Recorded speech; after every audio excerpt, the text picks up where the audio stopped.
टक्के आपले महाराष्ट्र जो आहे तो देतो, पण मात्र मराठी किती त्याच्यावर त्याच्यावर तुम्हाला काय तुम्हाला काय कळलं त्याच्यात ते सांगा मला. काय कळलं? हिंदी में बोलू क्या मराठी? हाँ मग तुम्ही हिंदी आणि मराठी मिक्स केलं म्हणून.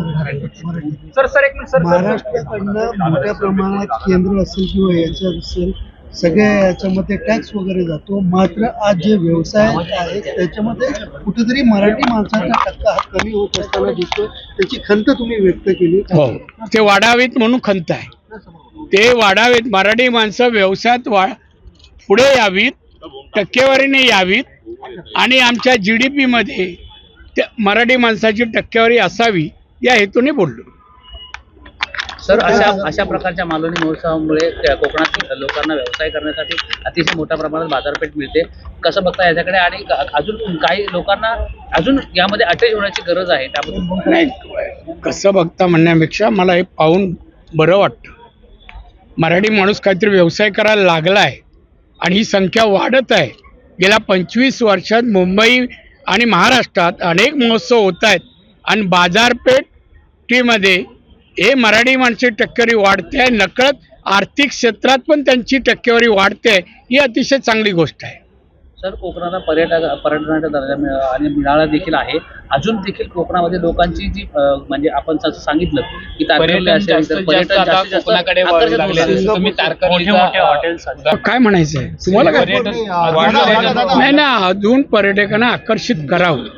आज जगातील सगळ्यात मोठा कोणता व्यवसाय असेल तर पर्यटन, आणि म्हणून पर्यटन आम्ही जेव्हा टाटाकडून कोकणाबद्दल कोणता व्यवसायाने रोजगार द्यावा स्टडी करायला दिलं, तेव्हा त्यांनी स्टडी रिपोर्ट जो 800 पानाचा दिला आहे त्यांनी सांगितलं इथला निसर्ग, इथला समुद्रकिनारा, इतके डोंगर आणि सगळी फळफळावट पाहता पर्यटनानेच कोकणाचा विकास होईल.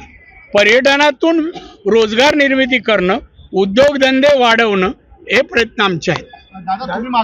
पण मी अशा लोकांना जुमानत नाही पाहिलं. 30-35 वर्षात त्यांना खड्याला बाजूला कसे टाकतात ताटातून, तसे मी बाजूला केले, संपलं सगळे.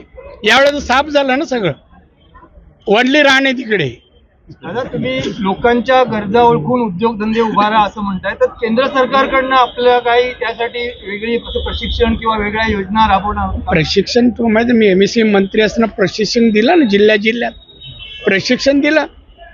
72 अधिकारी आणले मी, त्यांनी मार्गदर्शन करायला कोणता व्यवसाय करावा, कोणत्या धंद्यात किती नफा आहे यापासून त्यांनी मार्गदर्शन केलं आणि ते प्रयत्न माझे सातत्याने चालू राहते.